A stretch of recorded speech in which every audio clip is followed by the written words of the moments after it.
शिरोळ नगरपालिकेच्या निवडणुकीमध्ये भारतीय जनता पार्टी आणि ताराराणी या आघाडीचे संयुक्त आघाडीचे उमेदवार सारिकाताई अरविंद माने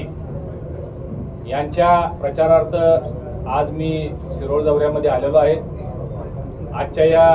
पत्रकार परिषदेसाठी इथं उपस्थित असणारे सन्माननीय आमदार अशोकरावजी माने, या तालुक्याचे आमचे नेते माधवरावजी गाडगे, भारतीय जनता पार्टीचे जिल्हा अध्यक्ष राजवर्धन निंबाळकर आणि सर्व आमच्या आघाडीचे उमेदवार, भारतीय जनता पार्टीचे सर्व प्रमुख पदाधिकारी, पत्रकार, छायाचित्रकार बंधू, आज ज्याचा उल्लेख आता राजवर्धन निंबाळकर यांनी केला, या शिरोळ तालुक्याला फार मोठा इतिहास, वसा, वारसा असणारा हा तालुका आहे। सर्व स्तोत्र संपूर्ण, भरपूर बाजूला पाणी आहे, ऊसाची परिस्थिती चांगली आहे, लोक समृद्ध आहेत आणि अशा या शिरोळमध्ये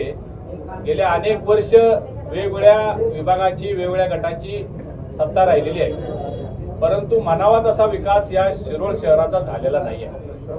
आणि म्हणून आपल्या सर्वांना ज्याची माहिती आहे किंवा आपण ज्ञात आहात, राज्यामध्ये भारतीय जनता पार्टी महायुतीचं सरकार आहे, केंद्रामध्ये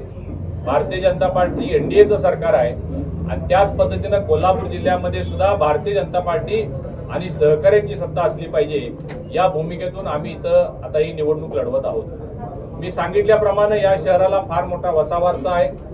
आणि त्या दृष्टिकोनातून आम्ही भारतीय जनता पार्टी आणि ताराराणीच्या वतीनं या शहराचा कायापालट करण्यासाठी, शहराचा सर्वांगीण विकास करण्यासाठी एक रोडमॅप आणि ब्ल्यूप्रिंट घेऊन आम्ही पुढे येत आहोत। अजून माघारी आणि चिन्ह व्हायचे आहेत, त्यामुळे आम्ही बाकी गोष्टी आता सगळ्या आपल्या समोर जाहीर करणार नाही, परंतु या शहराचा चेहरा मोहरा बदलण्याच्या दृष्टिकोनातून आमचे सर्व नगराध्यक्षांसह सर्व नगरसेवक भविष्यात काम करतील। एकेका नगरपालिकेंना आपण बघितलं असेल 500-500 करोड रुपयेपर्यंत राज्य सरकारच्या माध्यमातून निधी मिळालेला आहे, परंतु आपल्या या शहराला मात्र यापासून वंचित राहावं लागलं। कारण अनेक असतील, परंतु या सगळ्या बाबी, स्वच्छ पिण्याचं मुबलक पाणी, सौर ऊर्जाच्या माध्यमातून या सगळ्या असणाऱ्या पाईपलाईनच्या विजेची बचत, शहरामध्ये ड्रेनेज सिस्टीम, चांगली विजेची व्यवस्था आणि लहान मुलांसाठी क्रीडांगण,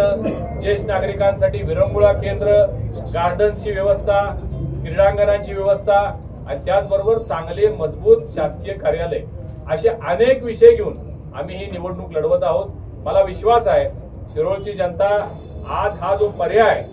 सन्माननीय मुख्यमंत्री महोदयांच्या नेतृत्वाखाली आम्ही या शहराला देत आहोत, याला सर्वजण भरभरून आशीर्वाद देतील, मला त्याचा विश्वास आहे। कारण नुकत्याच झालेल्या बिहारच्या निवडणुकीमध्ये आपण निकाल पाहिला,